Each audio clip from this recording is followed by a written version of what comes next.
আমার সঙ্গে জুনায়েদ সাকির পরিচয় হয় আমার অত্যন্ত ঘনিষ্ঠ বন্ধু ঢাকা বিশ্ববিদ্যালয়ের ইতিহাস বিভাগের অধ্যাপক ডক্টর আহমেদ কামালের বাসায়। প্রথম আলোচনাতেই আমি তার প্রেমে পড়ে যাই।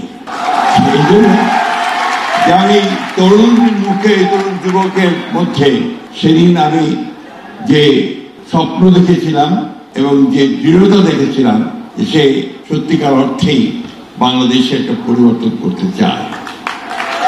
আমি আজকে তাকে আন্তরিকভাবে ধন্যবাদ জানাতে চাই এবং আপনাদের সংগতির সকল নেতা কর্মীকে আন্তরিকভাবে অভিনন্দন শুভেচ্ছা জানাতে চাই যে আপনারা জুনায়েদ সাকির নেতৃত্বে বহুদূর এগিয়েছেন এবং আমি বিশ্বাস করি আপনারা সামনের দিকে আরো সাফল্য লাভ করতে পারবেন।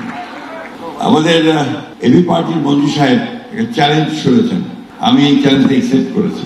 এই জন্যে যে আমি সবসময় মনে করি আমাদের গত কয়েক বছরে একসাথে কাজ করা যে একটা ঐক্য তৈরি হয়েছে এবং আমাদের মতো বৃদ্ধ এবং তাদের মতো কি বলবো তরুণ আরো তরুণ যারা আছেন তাদের মধ্যে একটা কাজের সংহতি তৈরি হয়েছে, এ ব্যাপারে কোনো সন্দেহ নেই। গত যে আন্দোলন যে উত্থান সেটা তাই প্রমাণ করেছে। আমি প্রায় বলতাম যে কোথায় আমি তো তরুণদের দেখতে পাই না, আমি ঢাকা বিশ্ববিদ্যালয়ের সেই ছাত্রদের দেখতে পাই না, আমি দেখতে পাই না যে একটা অন্যায়ের বিরুদ্ধে ঢাকা বিশ্ববিদ্যালয় থেকে একটা মিছিল বেরিয়ে আসছে। কিন্তু সর্বশেষে আমরা 24শে জুলাইয়ে আমরা দেখেছি সেই শুধু ঢাকা বিশ্ববিদ্যালয় নয় সারা দেশের তরুণরাই অন্যায়ের বিরুদ্ধে রাস্তায় নেমে এসেছে। আজকে এখানে অনেক হতাশা প্রকাশ করেছেন। আমি আমার ব্যক্তিগত জীবনে কোনোদিন হতাশাবাদী ছিলাম না, রাজনৈতিক জীবনে হতাশাবাদী নই, কারণ বিশ্বাস করি বাছাইকৃত কাঁচামাল ও স্বয়ংক্রিয় ইউরোপিয়ান মেশিনে তৈরি হয় all time honeycomb, all time healthy life. যে ন্যায়ের জয় হবেই, সত্যের জয় হবেই।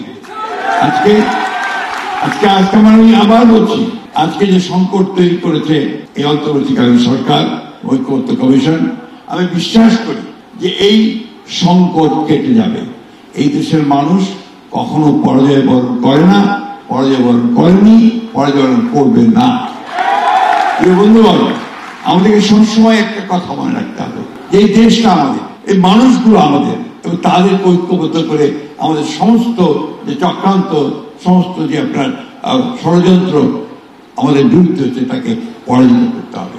এখানে আমরা বিভিন্ন দল করতে পারি, বিভিন্ন মত থাকতে পারে, বিভিন্ন পথ থাকতে পারে। একটা বিষয় আমরা সবসময় এক ছিলাম, বাংলাদেশের ব্যাপারে সবার আগে বাংলাদেশ, এ ব্যাপারে আমাদের কোনো সন্দেহ নেই। সরকারের কাছে আহ্বান থাকবেন, যা হওয়ার হয়ে গেছে আপনারা দয়া করে ওই সমস্যাগুলো সমাধান করে যাতে সবাই একসাথে আমরা নির্বাচনের দিকে যেতে পারি, এই সমস্যার সমাধান করে আমরা জনগণের কল্যাণের জন্য কাজ করতে পারি, সেই পথে গিয়ে চলুন। আমরা যেমন অতীতে আপনাদের সঙ্গে ছিলাম, সামনেও আপনাদের সঙ্গে থাকবো, কিন্তু অবশ্যই আপনাদেরকে নিজে এই যে জায়গা তৈরি করেছেন তার থেকে বেরিয়ে আসতে হবে, আপনাদেরকেই অন্য কেউ সেটা করে দেবে না।